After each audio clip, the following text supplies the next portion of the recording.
Today, I want to twist your hat around a little bit. I want you guys to think like judges, because when I first got my judges card leaving the youth arena and the training arena, it gave me a whole new perspective on showing.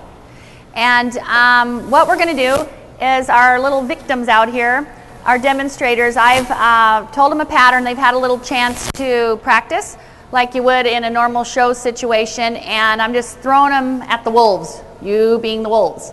And so the pattern is what I would consider average difficulty, and just for your information, it's pretty much a straight line pattern, and a lot of people think those straight line patterns look like they're easy. They're one of the more difficult patterns as opposed to patterns with circles and arcs.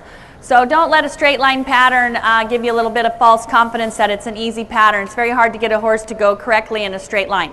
So what I've done is I've prompted the riders. The pattern, and I'll explain to you, begins on the outside of the cone, and we'll have one of you just demonstrate the pattern so you're all familiar with what it is. But the pattern is walk to the first cone, right lead past the second cone, 270 to the right, extend the jog past the third cone, 270 to the left, lope left lead to the last cone, stop and back. Okay, so who would like to just demonstrate the pattern so they get a feel for what the pattern is? And our volunteer is Michelle. Thank you, Michelle. So just use this for to get an idea of the real estate and how she uses her pattern, etc. But mostly just so that you understand where the maneuvers go. So she's going to walk to the first marker, right lead past the second marker with a stop and a 270 to the right. Extend the jog past the third marker with a stop and a 270 to the left. And a lope left lead to the last marker, stop and back. Okay, and we're just allowing her that little correction. But if you're in a judging situation, you'd have to deal with that numerically as well. Okay, everybody understand the pattern? Any questions on it? So what I'm going to do is try to not say a word, which is very difficult for me. And we'll just start... whoever wants to go first, and we'll just go 5 patterns in a row. And if you guys want to take notes or possibly write down scores, if I'll just hold you a second, remembering from yesterday's showmanship talk, all the pattern classes, I think pretty traditionally through all the breeds, I'm not sure about the Appaloosas, but certainly in the paints and the quarter horses, you score from 0 to 20. 0 is a disqualification. That does not, in the paints, disallow you from placing, but in the quarter horses it does. So anytime you would disqualify using 2 hands, wrong side of the markers, inclusion of maneuver, failure to complete a maneuver, etc., that would give you a DQ and you're not eligible to place. In the paints, you are still eligible to place. I can't answer you on the Appaloosas.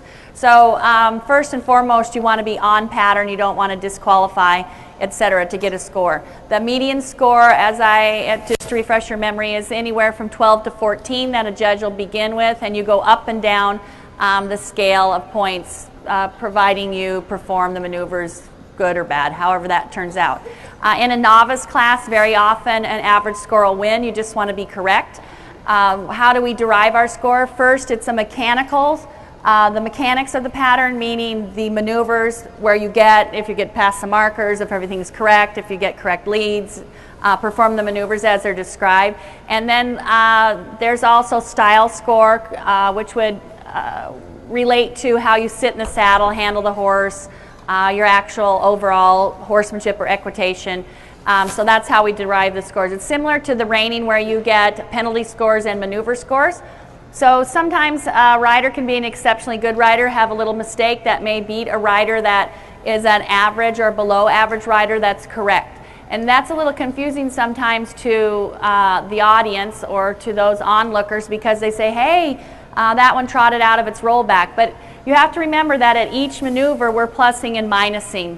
Okay, a lot of times judges interpret what you've done too. So if your horse stalls or freezes up in a turnaround, in the reining that would be a penalty too. In the horsemanship, we'd wait and see how you handled it.